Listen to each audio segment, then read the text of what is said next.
하나님의 말씀을 함께 봉독하겠습니다. 각 사람은 위에 있는 권세들에게 복종하라. 권세는 하나님으로부터 나지 않음이 없나니 모든 권세는 다 하나님께서 정하신 바라. 아멘.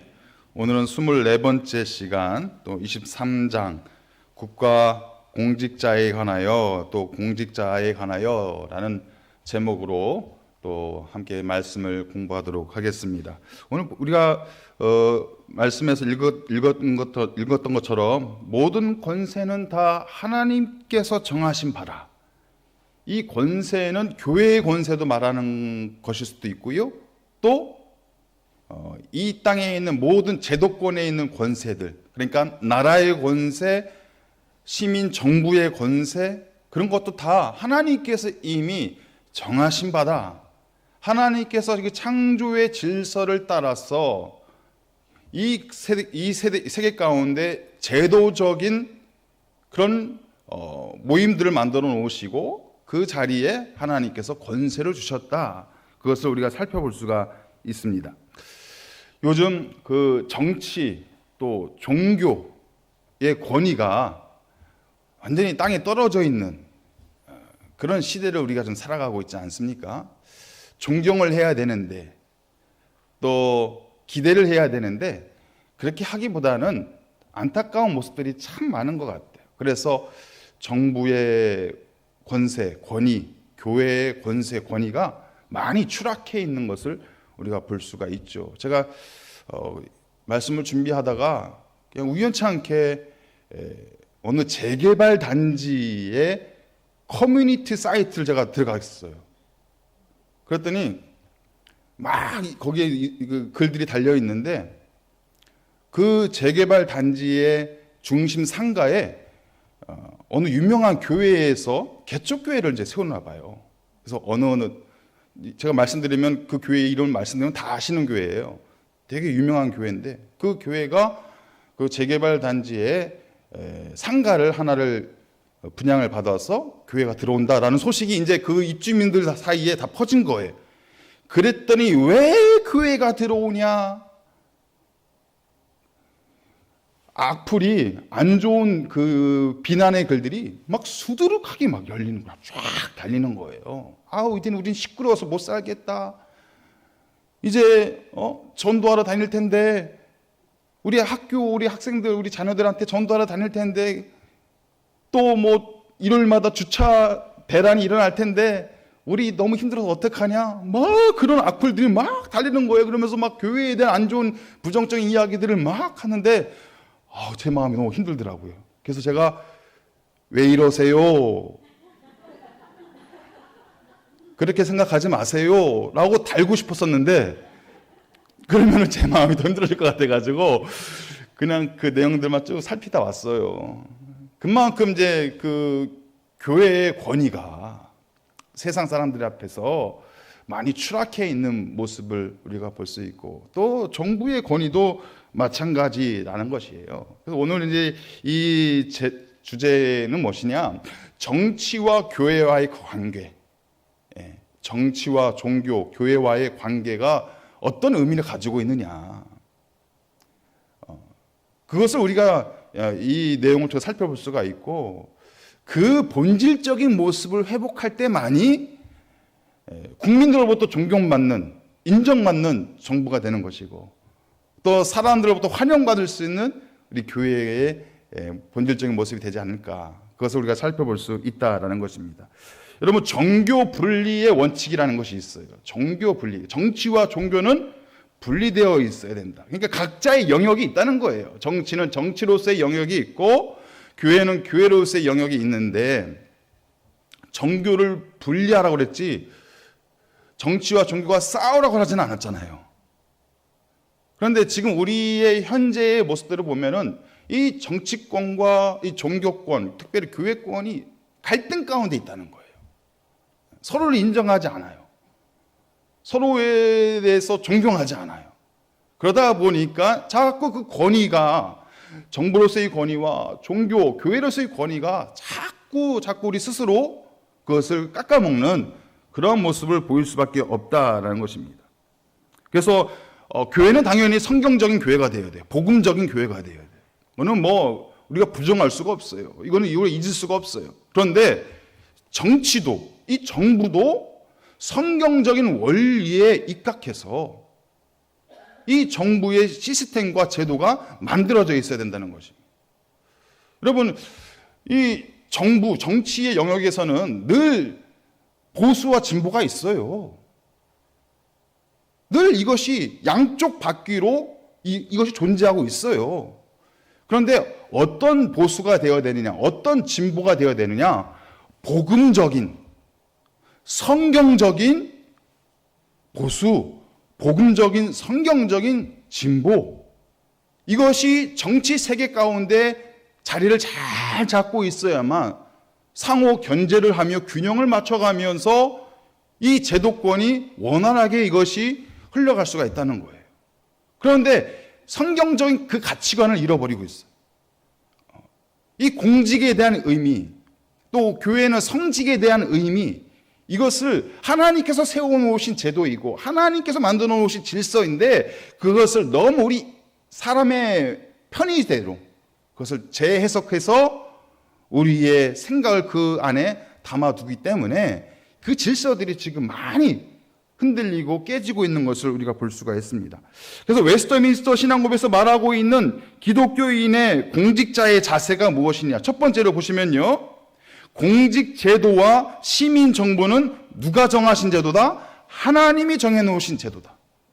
하나님께서 창조의 세계를 만들어 놓으시면서 그 창조의 세계 가운데 나라와 민족 공동체를 세워주셨잖아요. 그리고 그 공동체 안에 하나님께서 제도를 만들어 놓으셨다는 거예요. 그래서 원래의 본질적인 모습은 하나님께서 정해놓으신 제도로 우리가 받아들여야 된다는 거예요. 또 하나, 두 번째 보시면요. 국가 공직자는 무엇을 증진해서? 공공의 선을 증진해서 하나님을 영화롭게 하도록 임명되었다. 마치 이것이 교회를 향한 말씀인 것 같기도 하지만 그렇지 않다는 거예요. 이 정부도, 이 공직자의 세계도 공공의 질서와 선을 증진시켜서 그것을 아름답게 질서 있게 만들어가서 하나님의 영광스러움을 나타내야 된다. 그것을 우리에게 설명해 주고 있는 거예요. 세 번째는요. 기독교인이 공직자의 직임을 수행하는 것은 합법적인 일이다. 이건 이제 좀 이따 이제 그 그림을 보시면서 우리가 설명을 나눌 수가 있고요. 네 번째는요. 국가 공직자는 정의와 평화는 물론 경건을 유지해야 된다. 그러니까 공직에 있는 사람들은 당연히 정의로워야 돼요. 누가 봐도, 상대편이 보아도 정의로워야 돼요. 그리고 평화로운 관계를 만들어가야 돼요. 다투고 싸우고 분열하고 공격하고 하는 것이 아니라 누구든지와 평화로운 관계를 만들어가는 것이 국가 공직자들의 모습이어야 되는 거예요. 근데 거기서 더 한 발짝 나아가서 뭘 유지해야 된다고요? 경건을 유지해야 된다는 거예요. 예, 경건을. 여러분, 경건을 우리가 어떻게 유지할 수가 있을까요? 하나님을 두려워해야 돼요. 하나님을 두려워해야 돼요. 근데 수많은 사람들이, 또 공직에 있는 수많은 사람들이 상관의 눈치는 보지만 하나님의 눈치는 안 보는 것 같아요. 하나님을 두려워하지 않는 것 같아요. 하나님을 두려워해야 되는 거예요. 이 땅을 창조하신 하나님, 그리고 이 땅을 심판하실 그 하나님, 그 하나님의 권세를 두려워해야 되는데, 하나님을 두려워할 때 우리 안에 경건의 마음이 들어오기 시작하는데, 하나님을 두려워하지 않으면 자꾸 이기적인 생각들, 그리고 폭력적인 생각들이 우리 마음 가운데 담겨지게 된다는 것이죠. 자, 첫 번째, 하나님이 시민 정부를 세우신 목적이 있습니다. 하나님이 왜 이 땅 가운데 정부, 나라, 민족을 세워주신 것일까? 1항을 읽어볼까요? 시작. 모든 세계의 최고의 주님이 되시며 왕이 되시는 하나님은 자기의 영광과 공동선을 위하여 백성들 위해 공직 제도를 두셔서 자기의 관할 하에 두셨다.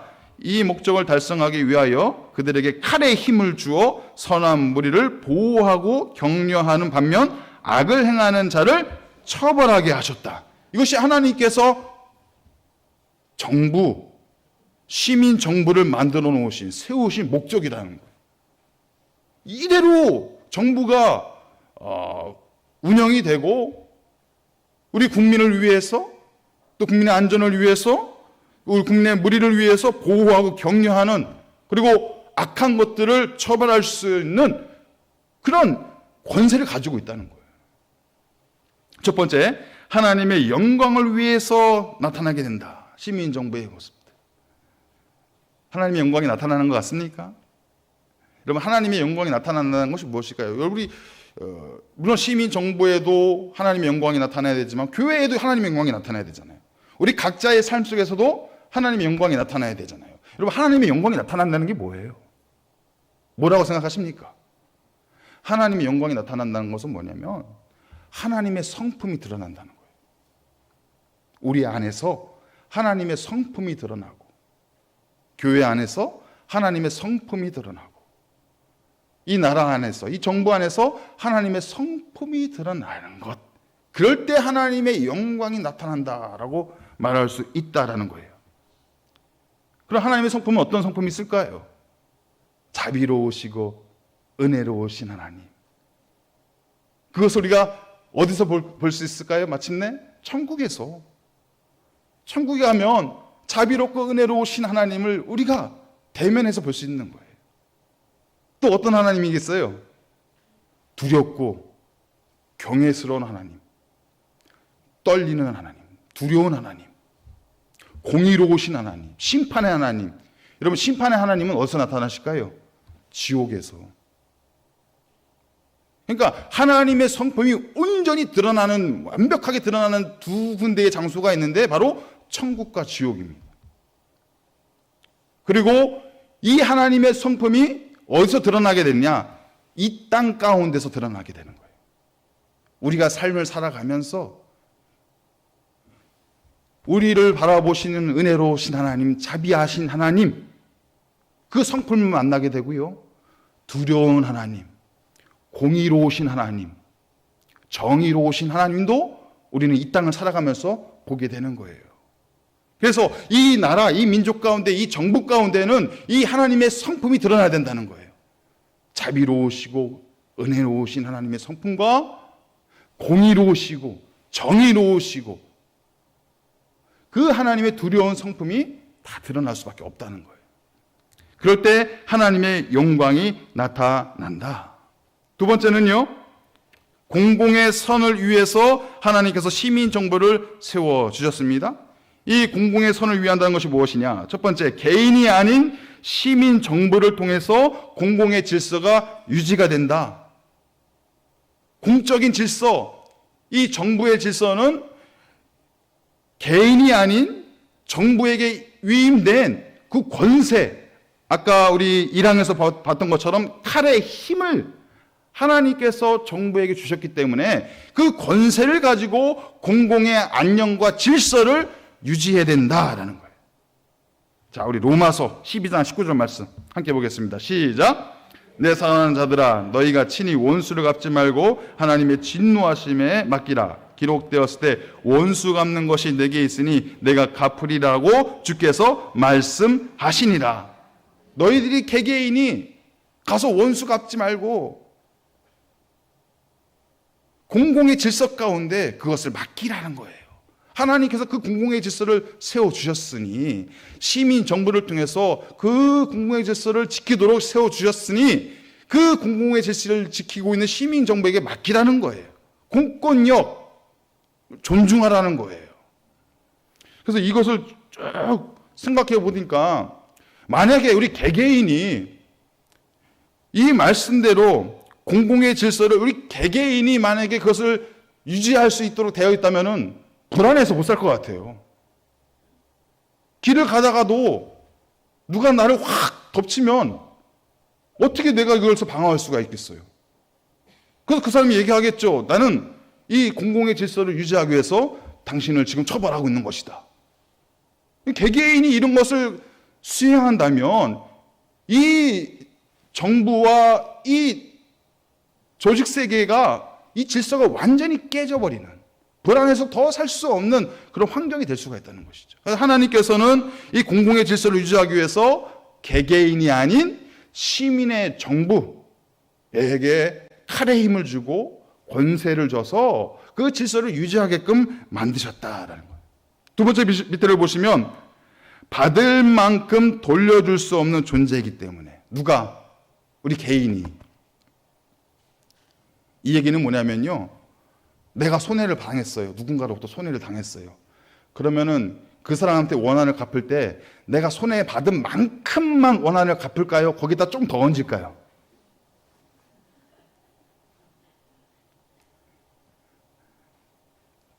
억울한 마음이 있어서, 상한 감정이 있어서 내가 받은 피해보다 거기다 좀 더 얹어요. 만약에 원한을 갚는다고 했을 때는. 그 의미예요. 받을 만큼 돌려줄 수 있는 없는 존재다, 우리는. 더 큰 원한을 갚고 그 안에다가 나의 감정을 싣고 나의 상처를 싣고, 그래서 내가 받은 것보다 더 크게 돌려주려고 하는 마음이 우리의 마음 가운데 있기 때문에, 그런 사람의 마음을 잘 아시는 주님께서 공공의 질서를 유지하기 위해서 개인이 아니라 시민 정부에게 권세를 줘서, 칼에 힘을 줘서 그것을 다스릴 수 있도록, 통제할 수 있도록 만드신 것이다. 그 의미를 말씀하고 있다라는 것입니다. 그러면 교회와 시민 정부는 어떤 관계성을 가지고 있는 것인가? 그 그림을 보시면요, 첫 번째 그림은요, 중세교회. 중세교회를 보시면 교회가 그 정부의 아래에 있어요, 위에 있어요? 위에 있어요. 그러니까 교회가 정부를 다스린 거예요. 통제한 거예요. 그러니까 교황의 힘이 막강한 거예요. 왕도 갈아칠 수가 있어요. 그래서 왕이 그 왕자에 올라가기 위해서는 반드시 교황 앞에 와서 무릎을 꿇어야 돼요. 그것을 중세교회 시대 가운데는 보여주고 있는 거예요. 그런 다음에 영국 성공의 시대가 있습니다. 이것은 무엇이냐면은 교회가 아래로 내려왔어요. 정부의 통제를 받는 교회가 되고 있다는 거예요. 마치 성공의 교회처럼. 이것이 국가교회거든요. 국가교회라는 의미는 뭐냐면 국가의 통제를 받는 거예요. 여러분, 중국에 가면 어떤 교회가 있습니까? 삼자교회가 있어요. 삼자교회. 아마 들어보셨을 거예요. 이 삼자교회의 삼자라는 이 뜻이 뭐냐면은 자립, 자치, 자전. 그러니까 얼마든지 자유롭게 전도할 수 있다는 거예요. 자전이라는 의미가. 그러니까 자립, 자치, 자전이라는 의미, 삼자교회인데 이름과는 전혀 다르게 중국 정부의 눈치를 보고 있는 거예요. 거기에 통제를 받고 있는 거예요.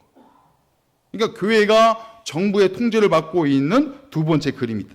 또 세 번째 그림은요, 급진적인 교회의 모습들. 이거는 뭐냐면 교회와 정부가 수평적인 것 같지만 지금 그 안에 보시면 주먹질을 하고 있잖아요.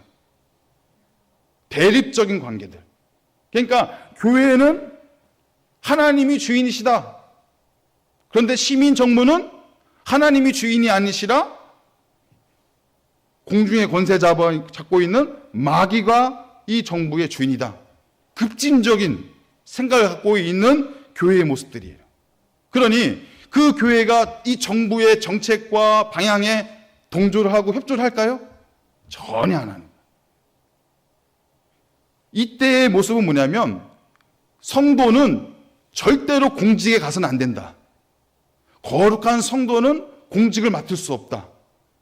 그런 거리감을 가지고 있었다는 거예요. 그런 이후에 네 번째 그림을 보시면요, 개혁교회, 종교개혁 이후에 우리가 믿고 있는 개혁교회의 모습은 뭐예요?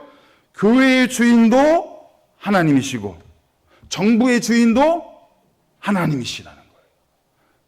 교회나 정부나 하나님의 영광을 위하여 세워져 있는 곳이라는 거예요. 그래서 함께 이 역할들을 감당해야 된다는 거예요. 교회는 영적인 일을 감당하고 정부는 육적인 일들을 감당하는, 교회는 성직 가운데 있는 공동체이고, 그리고 정부는 공직 가운데 있는 공동체로서 하나님이 말씀하시는 그 거룩한 창조의 질서를 온전히 함께 이루어가는 것이 바로 개혁교회가 말하고 있는 정부와 교회와의 관계이다는 거예요. 그래서 시민 정부는요, 각자가 강조하는 이념에 따라 당을 만들어서 그런 자유민주주의에 맞는 그 정체성을 가지고 각자의 이념들을 강조하는 거예요. 각자들이 강조하는 그 방향성이 있잖아요. 그 방향성에 맞게끔 당을 만들어서 그 이념들을 추구해 가는 거예요. 또 우리 교회는요, 우리 교회도 당을 만들어야 돼요. 무슨 당을 만들어야 돼요? 예배당을 잘 만들어서. 이걸 제가 연구하고 말씀을 드리는 건데, 정부는 정부의 각자의 당을 잘 만들고 교회는 교회 나름대로 예배당을 잘 갖고 가면서 영적인 질서와 육적인 질서가 아름답게 조화를 만들어 갈 때, 여러분, 그 민족 가운데, 그 공동체 가운데 희망이 있는 거고 하나님의 영광이 드러나게 되는 거예요. 그것을 의미하고 있는 것입니다. 세 번째 보겠습니다. 시민 정부의 필요 2항. 2항 함께 읽어보겠습니다. 시작. 신자가 이 공직에 임명될 때에 그것을 수락하고 그 일을 집행하는 것은 정당한 일이다. 그들이 그 일에 종사할 때 특별히 그 나라의 좋은 법에 따라서 경건과 정의와 평화를 유지하도록 해야 한다. 이 목적을 위해서 새로운 언약 아래에서는 정의롭고 꼭 필요한 경우라면 합법적으로 전쟁을 할 수도 있다. 첫 번째 보시면요, 직업 소명설과 그리스도인의 정계 진출. 여러분, 성도가 부름을 받았다면 얼마든지 이 시민 정부로 나아가서 역할을 감당할 수 있어야 된다라는 거예요. 그것은 바로 이렇게 악한 곳, 육적인 일을 감당하는 곳이기 때문에 악한 곳이고, 우리는 영적인 일을 감당하는 곳이기 때문에 선한 존재들이다, 이것이 아니라, 아까도 말씀드렸지만 교회의 주인도 하나님이시고 정부의 주인도 하나님이시기 때문에 우리 성도들이 그 공직에 얼마든지 능력에 따라서 나아가서 거룩한 하나님의 명령에 순종하고 그 하나님이 말씀하시는 공직의 의미를 성실하게 감당하는 것이 바람직한 것이다 라고 말씀하고 있다라는 거예요. 여러분, 미국의 노예 해방은요, 남북전쟁으로, 피 흘리는 남북전쟁으로 이 노예 해방이 일어났어요. 그런데 영국의 노예 해방은 전쟁으로 이것이 이루어진 것이 아니라 한 사람으로 인해서, 그 사람이 바로 윌리엄 윌버포스라는 사람이에요. 윌리엄 윌버포스. 이 사람이 무슨 목사나 무슨 성직자가 아니에요. 정치인이에요. 정치인 한 명을 통해서 영국의 노예 제도가 깨지고 노예 해방이 이루어졌다는 거예요. 그런데 이 윌리엄 윌버포스에 대한 유명한 일화가 있습니다. 이 사람이요, 정치인이면서도 믿음이 너무너무 신실하신 분이에요. 너무너무 신실해서 이 신실한 마음을 가지고 어메이징 그레이스를 쓴 존 뉴턴 목사님을 찾아가요. 존 뉴턴 목사님에게 찾아가서 그 신실한 마음을 가지고, 목사님, 제가 이제부터는 정치를 다 접어두고 이제는 신학을 하고 목사가 되기를 원합니다. 그렇게 이야기를 하는 거예요. 그래서 존 뉴턴 목사님이 어떻게 했을까요? 아닙니다. 당신이 있어야 될 자리는 바로 그 자리. 당신이 법도 잘 알고 정치도 잘 아니, 그 자리에서 영국을 위해서 힘써 주십시오. 그렇게 만류를 한 거예요. 그랬더니 이 사람이, 윌리엄 윌버포스가 그 자리에서 영국의 노예 해방이라는 위대한 업적을 남길 수 있게 된 것입니다. 그래서 믿음 좋다고 신앙 좋다고 다 신학하고 목회하면요, 안 돼요. 우리 장로님들 그러시면 안 됩니다. 너무너무 믿음이 좋으시고 다 신앙이 좋으신 분들이잖아요. 근데 갑자기 어느 날 오셔가지고 목사님, 이제 제가 지금까지 하던 거 다 내려놓고 신학교에 가서 목사 준비를 하겠습니다. 그러면 안 되신다는 거예요. 더 열심히 사업하시고 더 열심히 일하시고 그 자리에서 하나님께서 우리에게 맡겨주신 그 책임과 역할을 다하는 것이 또 하나의 하나님이 원하시는 교회와 이 공직세계 또 여러분들의 직업세계 가운데 하나님이 또 원하시는 역할이 될 수가 있다는 것이죠. 그래서 그것을 의미하고 있다라는 것입니다. 그리스도인의 정계 진출, 그래서 실력이 있고 능력이 있고 또 비전이 있으신 분들은 얼마든지 이 정계 진출에 나아가서 뜻을 펼쳐야 된다는 것이죠. 제가 이전 교회에 섬길 때 이 국회의원이 두 분이 있으셨어요.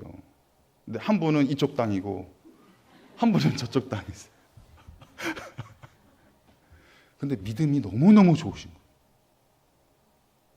이분들이 주차 안내를 하고 또 수련회를 하게 되면 주방에 들어가서 설거지를 하고 그 신실한 믿음을 가지고, 그래서 어떤 재미난 일이 있었는데요. 한쪽 그 당에서 그 조창 기도회를 이렇게 하게 되는데 제가 이제 모시던 목사님을 이제 초청을 해가지고 우리 교인들이 갔어요. 가서 이제 말씀 전하시고 찬양하고 하는데 반족 그 다른 당에 있는 그 집사님도 같이 가신 거예요. 다른 당에 반대편에 있는 당의 조창 기도회에 같이 가신 거예요. 그래서 같이 가서 집사의 직분으로 가신 거예요. 같이 가서 예배를 드렸어요. 예배를. 그러다가 그분들이 가만히 보니까 낯익은 얼굴이 와 있는 거예요. 깜짝 놀라요. 깜짝 놀라요. 여러분, 그런 신실한 마음을 가지고 신앙을 가지고 그 자리를 채워갈 때 새로운 기회가 열리게 되고 또 멀어졌던 관계들이 조금씩 좁혀지게 되고 서로를 이해하게 되고 하는 일들이 일어나지 않겠습니까? 이것은 바로 우리에게 있는 성도들에게 있는 하나님이 주신 마음이잖아요. 그 역할을 우리가 얼마든지 감당할 수 있다라는 것입니다. 자, 두 번째, 시민정부의 의무. 시민정부는 어떤 의미를 가지고 있느냐? 바로 경건과 정의와 평화를 유지해야 된다. 우리 가운데 있는 이 시민정부에 맡겨주신 의무는 무엇이냐면 이 정의와 평화를 지켜가는 것이 매우 중요한 의무라는 거예요. 백성의, 국민의 정의와 평화를 지켜가는 일, 그리고 그들의 경건을 지켜가는 일. 여러분, 경건은 무엇이라고 했죠? 하나님을 두려워하는 마음. 그 마음을 회복하는 것이 이 정부가 새로워질 수 있는 방법이고 그 길밖에 없다는 거예요. 그것을 웨스터민스터 신앙고백에서는 설명을 해주고 있습니다. 그리고 또 하나의 의미는 뭐냐? 신앙을 보호해줘야 된다. 우리 3항을 한번 읽어보겠습니다. 시작. 그러나 양육하는 아버지와 같이 어떤 한 교파에다 다른 교파보다 우선권을 부여해주는 일이 없이 우리의 동일한 주의 교회를 보호하는 것이 공직자의 임무이다. 모든 신자들이 폭력이나 위험에 부딪히지 않고 그들의 성스러운 기능의 모든 부분을 발휘할 수 있는 충분하고 의심의 여지가 없는 자유를 즐길 수 있도록 보호해야 된다. 보호해야 된다. 그 가운데 보시면 주의 교회를 보호하는 것이 정부의 임무다. 여러분, 함께 하나님의 주권 안에 있는 공동체이기 때문에 교회는 교회로서의 영적인 기능을 잘 할 수 있도록 정부가 품어주고 보호해주고, 교회는 그 정부의 역할을 잘 할 수 있도록 기도해주고 협력해주고, 이런 아름다운 관계가 만들어지는 것이 바로 신앙을 보호하는 길이다. 모든 부분을 발휘할 수 있는 충분하고 의심의 여지가 없는 자유를 즐길 수 있도록 뭐라고 그래요? 보호해줘야 된다. 보호해줘야 된다. 억압하고 탄압하고 하는 것이 아니라 보호해 줘야 된다는 거예요. 그것을 우리에게 설명해 주고 있다는 것입니다. 또 하나 밑에 보시면은 각자의 영역을 준수해라. 자, 3항 한번 읽어보겠습니다. 시작. 공직자는 스스로 설교와 성례를 행하려 해서는 안 된다. 즉 하나님 나라의 열쇠들을 취급할 권한을 가지고 있지 않다. 하물며 믿음에 관한 일에 간섭해서는 안 된다. 그리고 예수 그리스도가 그의 교회 안에서 정규적인 치리회와 훈련책을 정하셨으므로 어떠한 국가의 법이라도 교회의 어떤 교파의 자발적인 회원들이 그들 자신의 고백과 신념에 따라서 행하려고 정당한 신앙생활에 간섭하거나 방해를 해서는 안 된다. 거기까지요. 방해해서는 안 된다는 거예요. 교회에서 행해지는 모든 이 영적인 이 노력들에 있어서 정부가 그것을 방해하거나 간섭하거나 그렇게 따지거나 해서는 안 된다는 거예요. 마치 아까 그림에서 봤던 것처럼 그 교회 위에 정부가 있어서 정부의 간섭을 받는 교회가 돼서는 안 된다. 중국의 삼자교회처럼 정부의 눈치를 보고 간섭을 받는 교회가 돼서는 안 된다. 그렇게 그것을 여기서 이 사망에서 강조해주고 있다라는 것입니다. 자, 4번 읽어보겠습니다. 시민 정부에 대한 성도의 의미. 그럼 우리는 어떤 의미를 가지고 있느냐? 정부는 우리 교회를 보호할 의미를 가지고 있고 영적인 활동을 할 수 있도록 충분히 자유를 주고 보호해 줘야 될 의미를 가지고 있다면, 그렇다면 우리는, 교회는, 성도는 시민정부에 대해서 어떤 의미를 가지고 있는 것이냐? 사항입니다. 읽어보겠습니다. 시작. 모든 공직자를 위하여 기도하고 그들의 인격을 존중하며 세금이나 그 밖의 공납금을 바치고 양심에 따라 그들의 정당한 명령에 복종하며 그들의 권위에 복종하는 것이 모든 사람의 의무다. 예. 세금 잘 내고 계십니까? 할렐루야. 예. 세금 잘 내고 신호등 위반하고 속도 위반해가지고 과태료 받으시면 아까워하지 마시고 잘 내세요. 저도 그 몇 번씩 받아보면은 아까운 마음이 제일 먼저 들거든요. 그래서 빨리 안 내고 좀 묵혀놔요. 제 마음이 좀 이렇게 풀릴 때까지 한참 있다가 내요. 그래서 근데 어차피 낼 거 빨리 내시고, 그런 우리가 해야 될 역할들을 성실하게 감당을 하라는 거예요. 그 중에 하나가 무엇입니까? 복종의 의무. 정부의 권위를 인정해주고, 그 가운데 보시면 양심에 따라 그들의 정당한 명령에 복종해야 된다는 거예요. 양심에 따라 그들의 정당한 명령에 복종해야 된다. 그런데 우리의 신앙의 양심에 거슬려요. 아무리 봐도 정당하지 않은 명령인 것 같아요. 그럴 때는 어떻게 해야 될까요?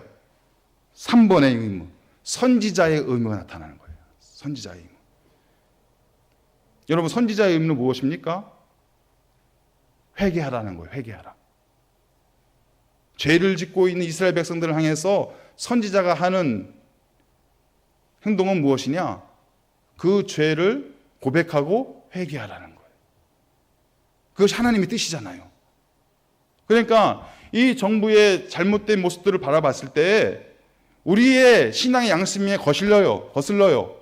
그리고 정당한 명령이 아니에요. 그런 모습들이 보여질 때는 선지자의 의무를 가지고 그것을 향해서 정확하게 지적을 하라는 거예요. 그런데 선지자가 자기의 생각을 가지고 지적을 했을까요? 누구의 뜻으로? 하나님의 뜻, 하나님의 말씀으로. 그러니까 내 판단과 내 생각으로 지적하고 판단하는 것이 아니라 철저하게 하나님의 뜻을 묻고, 여러분, 선지자들이 하나님의 뜻을 그냥 물었겠어요? 죽을 힘을 다해서 하나님의 뜻을 물어본 거예요. 한두 시간 기도하고 하나님의 뜻을 내가 알았노라라고 얘기했을까요? 몇 날 며칠을, 몇 달을, 수년을 금식하면서 하나님의 뜻이 과연 무엇인지를 선지자들이 깨달은 거예요. 그 정도의 우리의 수고와 노력과 헌신과 기도가 쌓여서 내 마음속에 주시는 하나님의 말씀이 있다면 그 말씀을 가지고 전하라는 거예요. 그리고 두 번째, 제사장의 의무. 백성들의 죄를 놓고서 그 죄악을 용서해 달라고 기도하고 있는 제사장의 역할들. 우리 교회가, 우리 성도들이 이 시민 정부의 연약한 모습도 부족한 모습을 이런 마음으로, 국률의 마음으로 기도해 줘야 된다는 거예요. 나라와 민족을 위한 기도, 우리가 뺄 수 없는 너무너무 중요한 우리의 기도의 제목이 되어야 된다는 것입니다. 어떤 정부가 들어왔든지 간에. 여러분, 완벽한 정부가 있습니까? 다 문제투성이에요. 그 수많은 연약한 사람들이 모여있는 그 자리에 우리가 국률의 마음을 가지고 제사장의 마음을 가지고 그들을 위해서 기도해 줘야 된다는 거예요. 그것이 우리의 의무다. 성도의 의무다. 복종의 의무가 있고요, 제사장의 의무가 있고 선지자의 의무가 우리 가운데 있다. 우리 마지막 결론을 읽어보겠습니다. 시작. 하나님의 나라가 임하게 하옵소서. 결국 아까 우리 그림 마지막에 있던 그림이 기억나시죠? 교회의 주인도 하나님, 이 나라, 이 민족, 이 정부의 주인도 하나님. 결국 하나님의 나라가 임해야 된다는 거예요.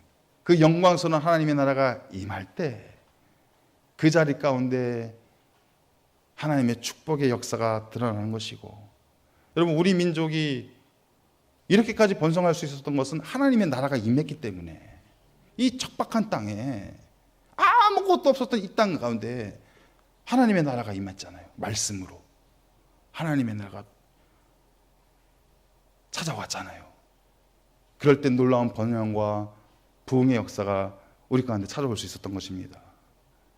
마찬가지예요. 앞으로의 이 나라, 이 민족, 우리 교회의 운명은 하나님의 나라가 임해야 되는 거예요.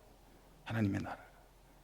그래서 하나님의 영광을 드러낼 수 있는 우리 모두가 되시고, 우리의 삶 가운데서도, 우리의 가정 가운데서도, 또 여러분들이 섬기는 모든 처소 가운데서도 하나님이 주인 되시고 하나님의 나라가 임할 수 있는 복된 삶을 살아가시는 우리 모두가 되시기를 주님의 이름으로 축복합니다. 하나님 아버지, 감사합니다. 온 우주의 주인은 하나님이시오. 우리가 살아가고 있는 이 땅의 주인도 하나님이시오. 이 나라, 이 민족도 이 주인은 하나님이시오. 우리 교회의 주인도 하나님이심을 우리가 믿습니다. 우리에게 맡겨주신 성도의 의무와 역할들을 소홀히 하지 않게 하여 주시옵시고, 제사장의 의무를 가지고 뜨겁게 기도하게 하여 주시옵시고, 또 선지자의 역할로서 올바른 방향을 제시할 수 있는 우리 모든 성도님들 다 되게 하여 주시옵소서. 그리하여 하나님의 영광이 우리의 삶 가운데, 우리 교회 가운데, 이 나라, 이 민족 가운데 밝히 드러나게 하여 주셔서 날마다 주님의 영광을 드높이고 찬양하며 기뻐하며 살아갈 수 있는 우리 모두가 되게 하여 주시옵소서. 감사하며 예수 그리스도 이름으로 기도하옵나이다. 아멘.